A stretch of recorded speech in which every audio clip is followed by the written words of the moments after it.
శాసన మండలిలో వైఎస్ఆర్సీపీ పార్టీ వారి శాసన మండలి సభ్యులు ప్రవర్తించిన తీరు రాజకీయాల్లో మనం ఎవరం కూడా ఊహించబోం. ప్రజాస్వామ్యాన్ని గౌరవించుకునే విధంగా ప్రజలు మనకిచ్చిన అవకాశాన్ని ఒక చక్కటి వేదికగా చట్టసభలు ఉపయోగపడతాయి.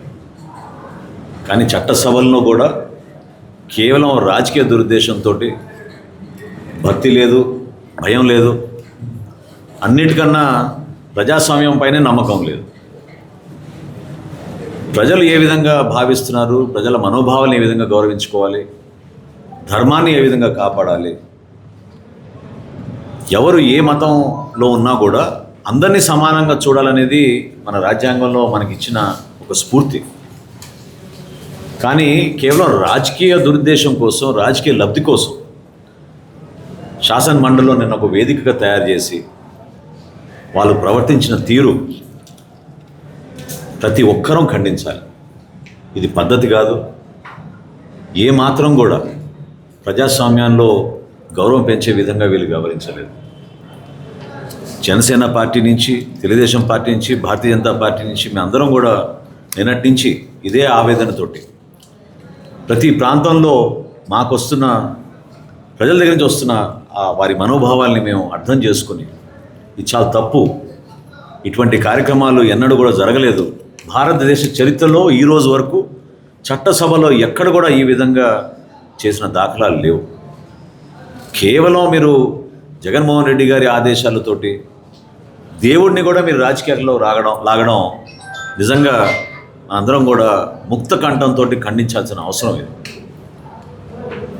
అటువంటి వేదికల్లో ప్రజలకు ఉపయోగపడే విధంగా, ప్రజలు ఏ విధంగా కోరుకుంటున్నారో వారికి అందించాల్సిన అభివృద్ధి, సంక్షేమం, ప్రభుత్వం ఏర్పాటు అయిన తర్వాత మేము చేస్తున్న వివిధ కార్యక్రమాలని మీరు ప్రశ్నించండి, ప్రజలకు ఇంకా మేలు జరిగే విధంగా మీరు ఉపయోగపడండి.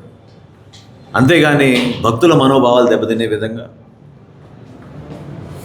మతాల మధ్య చిచ్చులు పెట్టే విధంగా, సమాజంలో ఒక చీలిక తీసుకొచ్చే విధంగా వీళ్ళు చేస్తున్న ప్రయత్నాన్ని మనందరం కూడా ఖండించాలి, ఖండిస్తున్నాం. ఎట్టి పరిస్థితుల్లో కూడా రాజకీయ లబ్ధి కోసం దయచేసి భగవంతుడిని ఉపయోగించుకోవద్దు. ఇది చాలా దురదృష్టకరమైన సంఘటన.